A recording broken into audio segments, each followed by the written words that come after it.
we go. We're live. Everyone, welcome back. It's been a while since we've seen Dave Childers, but here we are again. Keeping Current Matters is with us.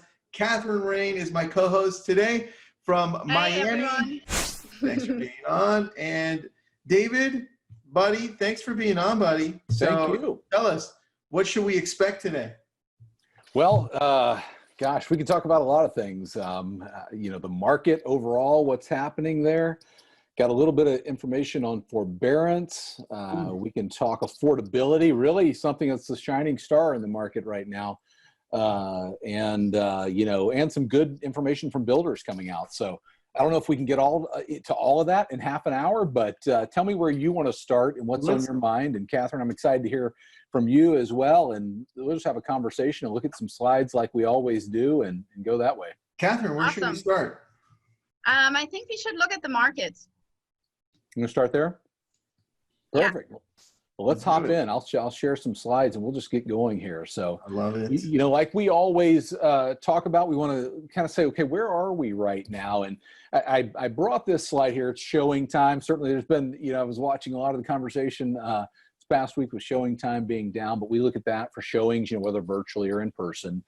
Ever since we went through the shutdown back in the end of March, early May, and you can see that here in the red bars, so we were kind of starting off the year well, dipped down, and look, coming out of that, Tristan and Kathrin, we've seen, showings exceed and be ahead of where, we started out the year, which is a good thing, certainly I'm not suggesting that where we are where we would be if the, health crisis hadn't hit us. I think there's some information starting to form as well that would suggest we're through pent-up demand, those that couldn't do anything back during the the coronavirus, that we've gotten through a lot of that in the summer, because week over week we're starting to stay at some of the same levels, so not this intense level maybe we saw just a few weeks ago.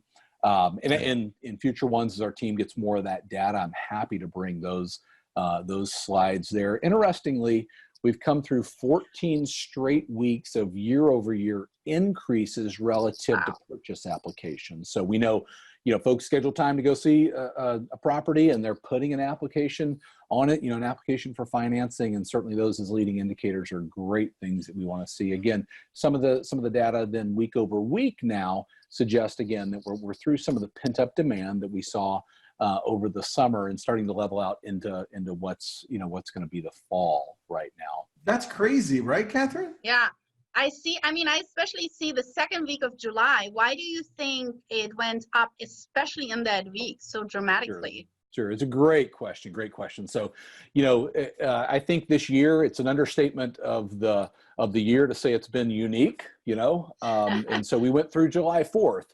And I would say everything going on in the country now, there are a lot of people celebrating on July 4th, maybe for the reason to get out of the house and try to do that. And you can, debate whether that's right or wrong.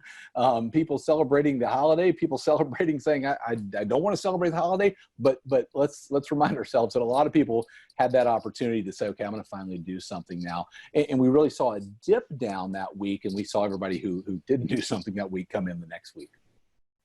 Amazing. Yeah.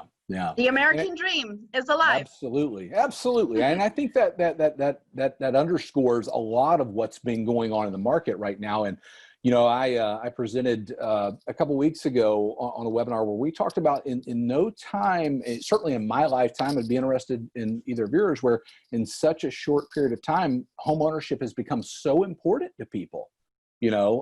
Having a place that, is the epicenter of our lives right now is what we're talking about, having come out of, the last, what's it been now, 5 months or so during all of this. So some other information I'll share with you. The percent change in newly pended deals as we look for the last several weeks is up year over year, meaning, we're seeing more pended deals than we saw this time last year, which makes sense in that activity happening.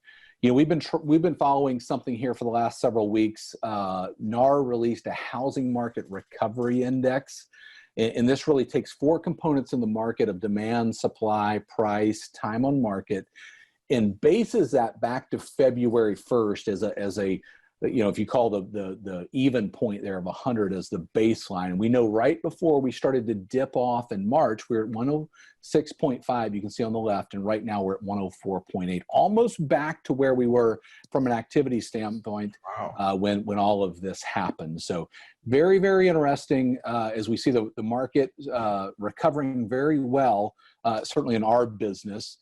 And I think it's appropriate to say now from forecasters and experts that we're farther along right now than where we would have been. It's just been a couple of months where we're talking about some numbers and some data to Great Depression proportion, and now we're looking at it going, hey, we're having a great year. I remember that conversation.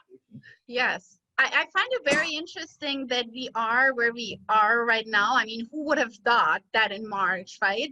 And despite having low inventory, the numbers are up. It's, for me, amazing. Hey, can I jump in? Sorry, my camera's not working and the other computer's being occupied. This is Johnny. Yeah, no problem. How are you? What's Hey, up, hey, what's happening? So what do you think? I mean, because we're seeing, different parts of the country, just the market ridiculously on fire, but being in an election year, and not to be political or anything else like that, it's always funky. And I think it was 2006, everything was going good until about September, and then it just disappeared. Sure. And there were some economic factors that played in with that as well, but some would play that on the election. Sure. So what's your take on it that way? I think it's a great question. There have been a couple of things happening this year where I would say the election and some of that data has not been widespread. Before this started happening back in March, our team was working to gather all that information. And oh, by the way, the coronavirus showed up, and we had a couple of other things to do over the last 5 or 6 months. But I think that's going to continue to be the story as we go through now. We're here almost at the end of August. We'll go to September, October, and the election will be here before we know it. So a couple of things that I would offer right now in the market. And I think this underscores our job right now. And I'll guarantee a couple of things without getting political, but you can take it however you want. One is both sides will use data and information to make their case. You're going to hear people say, it's worse than it's been, and we got problems. You're going to hear other people say it's better than you can imagine. And the problem for buyers and sellers in the market today is to understand what's truly going on. That's our job right now, is to cut through and say, okay, let me help you make a wise decision. Keeping current matters. I'm in my home right now, but if we were in our office, I always say there's that wall that says we believe every family should feel confident when buying and selling a home. And that's our job right now in the midst of all the chaos, because as both sides of the aisle use information to deliver people to form their perception, that's gonna indicate how they vote. That's gonna form how they vote actually in the market. The second thing that typically happens in an election year is along October and November, people sort of put their hands in the market, hands in their pockets, and they say, I'm going to hold off and see what happens. So we don't lose transactions, but we do get transactions that are delayed. So typically we'll see people go, you know what, I'm going to see how this all shakes out. And then I'm going to transact, down the road. So typically in an election year, we'll see a little bit of a dip, right around the election. Okay. Interesting. Yeah, it's just one thing I know that some people worry, but I think we're going to keep moving without a beat, because people need housing. That need's never going to go away. Yeah, and I think it's a great opportunity what you just said, and hopefully people will listen. Will pick up on what I'm about to say, and something I know everybody's been pushing a little bit. It's a perfect opportunity to elevate yourself and become that educator, become that known source, stand out above the crowd, and you can do a video newsletter once a week. It only takes a half hour. You can do a video once a month, heck, if you want, and that only takes a half an hour. So it's a perfect opportunity, like you said, and I hope people get this, because I know you're a brilliant person, and I know everybody on this call is a brilliant person. Take it from the people that are saying this. turn it into a newsletter, stand out somehow, take the news and be that central force. Because if you turn on, I do it every morning. I look on Fox at the headlines, I look at CNN on the headlines, and somewhere in the middle is the truth. Right. And if you're getting your news only from one or the other, then you're going to miss something. So become that unbiased third party and rise and be that educator. I like that. Right. Right.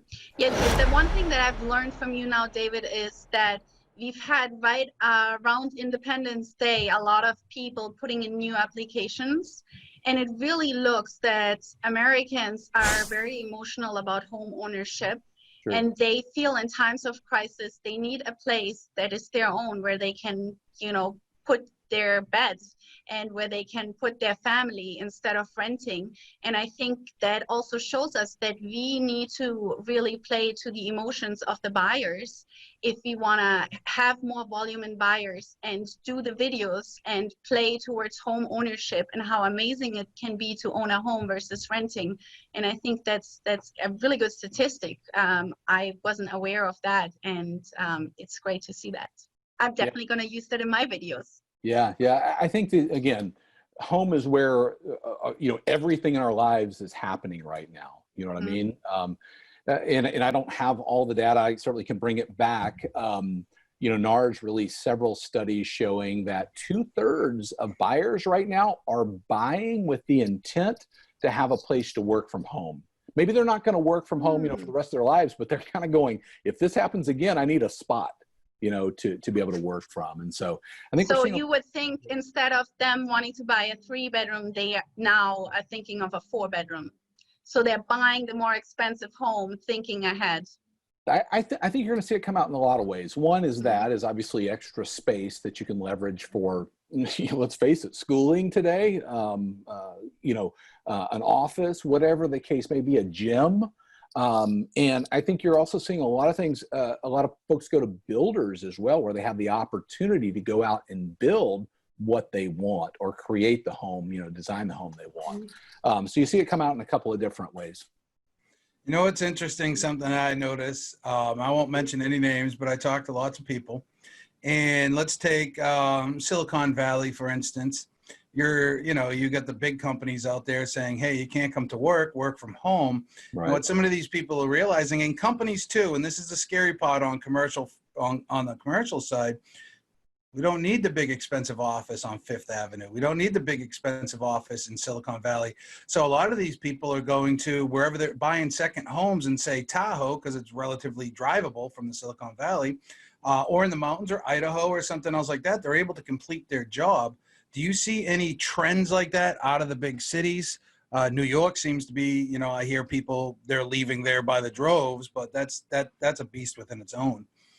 Yeah, I think so is there data to support that? Absolutely. Is there data to support this as an ongoing long-term trend? Probably not at this point, but I'll say a couple of things. Certainly there is a lot of information coming out in the market right now of people wanting to move from a dense environment to a less dense environment, from the city to the suburbs. And there are a lot of reasons for that. Certainly if you're in a building and you're concerned about, you know, being around a lot of people, or being in an elevator that somebody was just in, and the health concerns. But there's also people going, you know what, we don't have the space that we need, again, you know, for our kids, a backyard, or I don't have a place to, you know, I just need more space. And if my employer is going to let me work from a different place, then why would I not do that? You know, and oftentimes, you know, you see affordability. Now, the interesting thing, you hit the nail on the head, Johnny, is there is a lot of data to support that second home markets have seen the surge, you know, out in the Hamptons or in Palm Springs or in places across the country that people are like, you know, I want to live there, and they're heading that direction. Yeah, that's what I'm saying. I can tell you from my own experience, because I just bought 2 houses in the mountains, and they have bidding wars on all the homes right now. And a lot of the people buying in those mountains are from Florida. So yeah. I'm competing against everyone in Florida. And there has been a few families that even moved their whole family during this pandemic, bought one of those houses and put their kids in school there because they were so afraid of the virus. And I feel like the suburbs are coming back now. It's actually good for them to for people to escape. So sure. I think this is the revival of the suburbs. Yeah, I think it certainly is the beginning of that, and it's becoming more attractive, and data supports that as well. Let me give you a couple of other things that I think will really help kind of shore that picture up, and maybe give you some stuff that you can share today. And I'll start here, really on the topic of affordability from a Black Knight study that was published in Mortgage News Daily.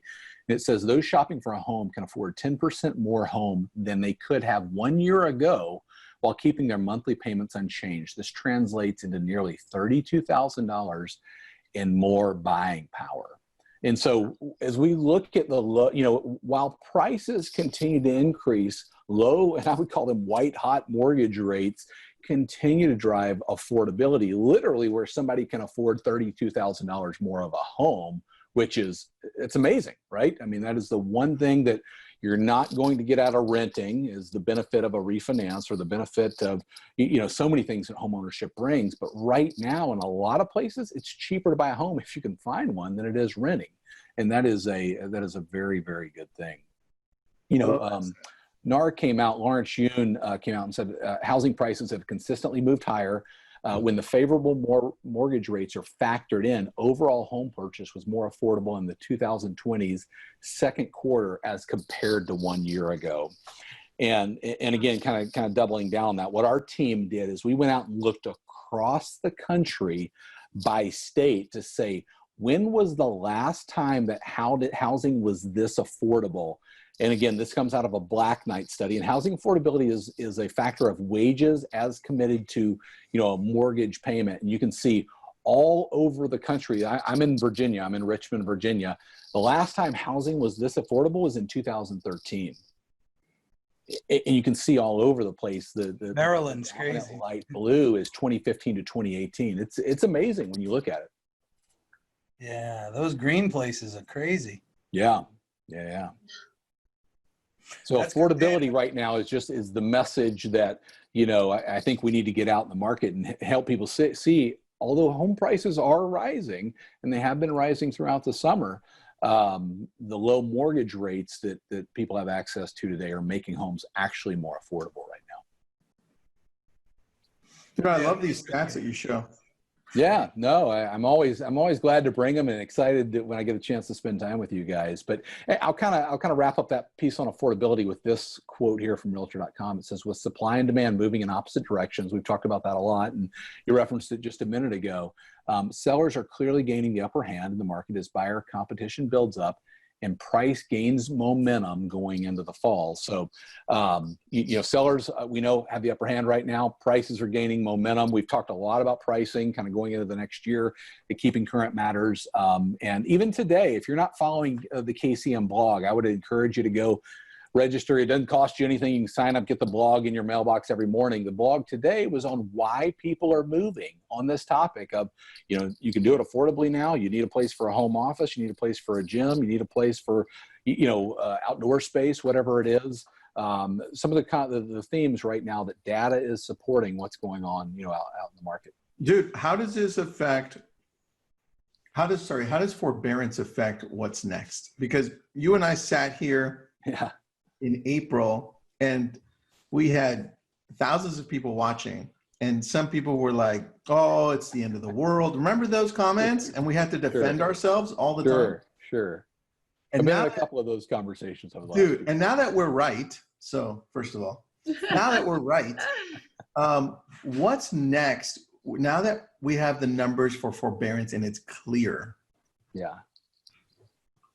So let's have that conversation. Let me bring you through an up-to-date picture of forbearance, and I've got a few slides on that, and then let's talk about what's next. Okay. So if we want to go and look here, this is a look. Hang on just a second. Am I showing the right screen? I show that. Are you sharing those slides with us later? Sure, I'll send those over to you guys, and you can use all of these. So if we look just simply, the number of the mortgages in active forbearance is starting to level off. If you look back to the beginning of July when we were at about 4.5 million, we know since then we've dropped to about 3.9 million people in active forbearance, okay? So I won't go into all the detail of that, but that's where we know things are happening right now. We also know the percentage of mortgages that are in active forbearance is decreasing from May now, into August. If we go and look at that by product, it gets a little bit more interesting. We see that Fannie and Ginnie, government-sponsored programs are decreasing there. And then we have this more steady bar that's yellow there of private label. So let's think of these mortgages, the typical term in our business today is non-QM. This is not Alt-A or things come private or prior to the housing crash, but these are mortgages that don't fit in the box, and those aren't dropping as dramatically. Now, I would offer in a lot of cases, there are a couple things going on there. Sometimes those are jumbos, sometimes those are folks that are in, again, a non-QM mortgage. Not always, but a lot of times a little bit more fiscally literate customer that's saying, one, they could be a business owner and saying, hey, I'm going to hedge my bets right now, and if you don't need the money, I'm not going to give it to you. And the other may be people that they're saying, you want the money now or later? I'll choose later, and we'll figure it out down the road. And so that gives you a look by product of what's happening with forbearance. Now, the interesting thing is, given there are about 3.9 million mortgages right now in forbearance, from this study here, we know that more than 1 million households in forbearance are still making their mortgage payment. Both the MBA and Black Knight show that about a quarter of households in active forbearance are still making their plans. So, wow. I have a question to that, David. Sure. What do you mean when you say they're out of forbearance? Does it mean they have made their payments and caught up the 3 months that they got the forbearance for, or does it mean that the bank proceeded to foreclosure? Or could it be a combination of both? Yeah, so that's a good question. Right now, what we're talking about is active forbearance. So a couple of things. There's several scenarios that somebody could do to get out of or to move on from forbearance. Let me make that clear. Mm-hmm. The CFPB has provided a provision inside of forbearance to say if you're still in trouble, you can request another 180 days for a total of up to 360 days of forbearance. So that is in the legislation, that is in the directive. You can go to the KCM blog and see the link to the CFPB that outlines that, and go grab that information if you want it. There's interesting data to support too that some paid off their mortgage in forbearance, which is very interesting. Others came out of forbearance, but they were still delinquent. So even though forbearance is in the market, you still show as past due. That's something important to remember. And I would encourage you, I'm certainly not going to give directive of that. I would talk with your lender if you have somebody who's in forbearance or needs some direction there, but you still do show up as past due. Now, the intent of forbearance was to help people weather the storm, and it's doing that, absolutely doing that. And so I think the positives of it are very, very good. I think with the question that comes up out of this is, hey, if somebody cannot cure their mortgage rate, now I'll tell you a headline that you're going to see if you haven't already seen it, is those that are 90 days past due, which is what they would call seriously delinquent, is at an all-time high right now. That's going to be the headline. Okay, be ready for it. I'd argue that's not news, okay, because we gave them a plan to be able to go into that delinquency. Go ahead, Tristan. Are we going to have those stats created by KCM so we can look at them like next month? Sure, I can bring those to you. Absolutely. Yeah, those are sweet to see because it's just telling us what's happening next, right? Yeah, I can even bring in something fun to do when we meet in a couple of weeks. I think we're going to try to do this every couple of weeks now. Yep. Is I'll bring in the look at foreclosures too. But let's use common sense right here, because Susie Orman came out about 3 or 4 weeks ago and said, hey, I'd hold off because of forbearance. These homes are going to come on the market. Values are going to crash and you're going to be in trouble. And she used a 300. Do you remember that? Did you guys see that? Yeah, it's funny when people that don't understand real estate chime in. Go ahead. So she gave the analogy to a $300,000 house would then sell for 150. Yeah. Our point right now, if a $300,000 house comes on the market, it probably sells for 350, not 150, in reality. So I think there are a lot of things to support with the significant equity, like we've talked about, Tristan, in the market. People have options right now. So certainly, if somebody is in trouble and can't make their mortgage payment, we want to be a resource for them, right? Everybody on this call and be able to say, okay, here's what you can go out and do. You may have to sell your home, but given today's market, that's not a scenario likely where somebody's underwater and is walking away. I'm not saying that's not going to happen, but it's not going to be the predominant. So yeah, and we have to also bring into play the fact that there just aren't enough homes for the people that want them too. Right. The shortage of homes. So yeah, most estimates say that there are up to 1 million unit shortage across the country in available housing. And, Johnny made a reference to, potentially, I don't know if we know this is true or not, that some of the office buildings may not be needed in this country if, folks aren't working from them. And again, I don't know if that's true, but if it were true, think about what could be used there for housing, of turning into condos, things like that. And I've heard economists talk about that. So I think the future relative to home pricing and foreclosure and things is positive. yeah, dude, but it's not going to be like gloom and doom, which is like, now you can pick up a home for 50% off. Right. No, right. It's not. Because the law of supply and demand is going to govern that now. Yeah, it's not going to happen. All it creates is some untrue perception of what's next. And then it gives us, the buyers that are waiting for that fall, which never happens. And now we have to deal with these buyers and let them know what the true reality is, which is another challenge. Yeah, and that's what I was saying. I think that's the point right now where we need to be out in the market talking about this, because they're likely, I'll call them objections right now, that somebody's not going to come knock on your door and say, hey, this is really what I'm thinking about. They're thinking it, they're just not saying it. Yeah, and that's important to bring up too. I agree. Well, that's why I love using the graphics that you give through KCM. What I do is when we open them up in the morning, I know that my team doesn't always open it up. So what I do is I grab it, or our admin does, and just text it to everybody with the verbiage that you put. And I was like, that's so easy to just post up on social, right? You can also use that and just talk on it and be like, hey, everybody, blah, blah, blah, blah, blah. There's your script. That's it, dude. Absolutely. Yeah. And I think there are things right now that we need to be talking about in the market as we go into the fall, because the confusion is only going to heat up in the next months leading up to the election, and even as we kind of start to tail into the end of the year, I think there'll be some interesting things that we'll be able to bring and show you. That I would make a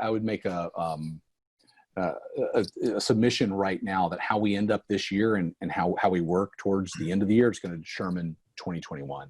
Because if you remember how we started out January and February this year, two of the strongest months in housing we had seen in over 10 years. The trend is that buyers are out earlier in the year. It's not like they're waiting to April, to go out and buy. And I think we're going to see that again this year. Yeah, you know what's interesting? So, go ahead, What's John. interesting is the factors that existed in 06, 07, they don't exist now with the back end of the mortgage MBSs and everything else like that, and selling them on the back end and the ratings. Do you see anything like that going on right now? I know we got this potential albatross that could come back to hurt the industry, but that's the only one that I see. Back in 06, 07, there were multiple. I mean, every thief had their hand in the cookie jar.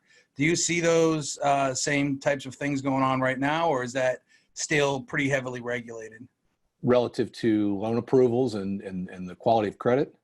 Loan approvals, but also selling the mortgage-backed securities on the back end, all bundled up as A's, but they're really C's. Well, yeah, I'm not going to pretend to be an expert in the secondary market. I mean, those are technical aspects. I can tell you the market does not operate anywhere near what it did back in 2006, where you're bundling, what they would call Alt A with A, and they basically said this will not default as a package until it did, and they all became called right now. So that those products aren't even available. What we look at is the Mortgage Credit Availability Index, and I've shared this before, Tristan, you've seen it, where it goes way up in 2008 and drops way down to today, and basically has stayed there. So it's still challenging in a lot of cases to get a loan. Maybe not as hard as it was back in 2010, right after the financial meltdown, but those products aren't in the market, which is encouraging to us right now. I think there are other points, relative to appreciation, to equity, to things to show, how the market's dramatically different than 2000. When you say those products, you mean like 80-20 no docs and those kind of products? Yeah. Okay. Right, Just so everybody knows, those 80-20 no docs, I took out 3 or 4 of them. I bought 3 houses without ever showing anything. You remember they used to have it used to be called a neg-am or a pick-a-pay, things like that. Those things just aren't around anymore. I think that's good. I think that's very good.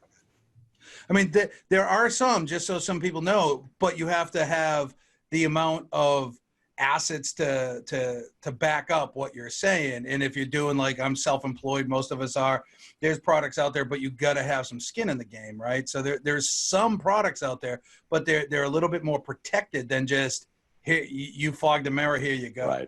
Right. Yeah. So, yeah, that's good to know.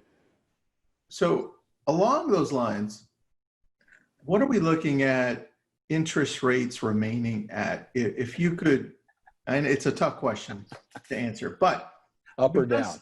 Dude, you've done such a great job over the last 6 months. So I'm going to go back to you. What do you think happens to the interest rates over just the next few months? Do they remain low, or does the election really matter a lot in which direction that goes? I think let's talk in what we know right now. The election is not going to magically cure unemployment. I thought it was for a second. Okay. Well, yeah, it's not. It's not going to magically cure what we have going on with the coronavirus. And so we have to just look at it and separate the emotion from it and say, okay, that's not a likely scenario. Mm-hmm. Couple of things that I would offer here is, can you guys hear that? Yeah, but it's okay. It was like a ding, ding, ding, ding, right? Yeah, let me see if I can shut this off. I have somebody. You've got mail. You got mail. All right. Two things we know, and something we want to watch this week. So we'll get our first look this week at inflation. So that's something that's bearing down on us, and we've got to answer. I think you're seeing right now the forecast, and that's what I want to talk about is the forecast, is that rates will remain low going into next year. That's what experts are forecasting. So we have to stick with that. Now, the other thing we know is as the economy improves, rates will rise, right? And typically, in the 20 years that I've been in the business, that happens and we look back and we go, wow, that was really good then. So I think we have to look at it with those facts that the forecast of low interest rates is into the future. And I would even make the case if we're at 3% right now and we go to 4%, we're still in a low interest rate environment, or definitely, even going up to wherever we would go, 4.5, 5. The second piece is as the economy gets better, we're going to see those rates rise. Yeah, I agree. Well, prices though, will that correlate with a drop? Because sometimes you'll see rates go up, prices drop. Do you think prices will cool down, drop down, or continue to go up? I think it's going to depend by market, but price is always going to be a function of supply and demand. So in most markets, they don't have enough homes on the market for the number of people that are looking for them, and demand is white hot right now, driven by interest rates. So, I think if you were to say rates are going to rise and that's going to squelch demand, you still have to answer the supply question. So I hear that. I don't know. It would depend by market and what you see going on. And I think this is the area where I can bring you the macro look, but every agent on here, I would be talking about, hey, here's how many homes are for sale in the market right now. Here's what we're seeing, bringing that local expertise in. Sure. That's why I love just the information that you guys provide for us, because it just packages it so quickly and makes us look so professional. Like, you don't know how many times I've just grabbed your stack and just done a webinar on it. When they call me up, I'm like, look, I got this and this and this and this. And they're like, oh my gosh, you're amazing. I'm like, thank you, David. Thank you, David. That's the trick. That's, 26 people at Keeping Current Matters that support all the research, all the work that we do. It's for that, Tristan. When KCM was formed 12 years ago, I've told you this before, it's on that Dave Ramsey quote. When you're looking for something like a mortgage, like real estate, like insurance, look for someone with the heart of a teacher and not the heart of a salesperson. And that's why we exist. And listen, I'd tell anybody that's listening right now, if you want us to do that for you, we'll do it for $25 a month. It's trykcm.com, and we'd love to have you. I love it, man. I love it. So any other great slides you want to show me and Johnny Mo here, and Kathrin? She just jumped back in. I think we covered it. I'll tell you the one thing that we can kind of tail out on this is, builder confidence is coming rushing back. We saw the highest builder confidence in the history of that report come in here in the last, whatever it's been, the last couple of weeks. And so builders are feeling it. I think, as we look at the economy coming back, real estate's certainly leading the way. Dude, I love that. So any indication of it just dropping is kind of distant. It's interesting to see that because the builder confidence is so important for what's next, right? It's like a leading indicator, which is really cool. Right. I love that. All right, Johnny Mo, anything you want to add, Kathrin?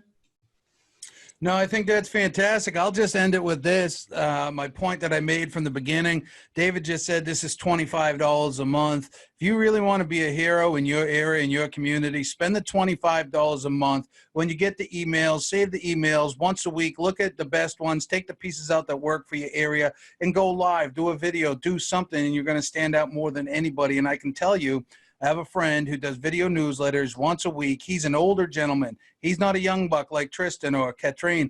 He's an older gentleman, and he does it once a week, a half hour a week. He's closed $3 million in the past year. That's $90,000 in gross commission income. And David's going to help you do it with that data. You don't have to worry about it. Just do the video. So true. Great point. Okay, so I missed this.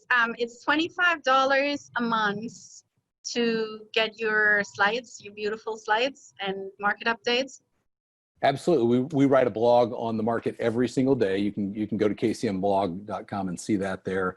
All the slides, we do a monthly market report every month on everything that's happening in the market, just like we're talking about here, so that you can be the educated agent and the knowledge broker. Cool. Really in your. I actually really like that because I do market update videos weekly, and then I can incorporate that. So I'd love to try that out. Absolutely. Well, we'd love to have anybody along the way. And Tristan, so thankful for you and just the entire LabCoat community. However we can support. I'm excited about doing this every couple of weeks and just catching up and saying what's going on in the market, what's happening.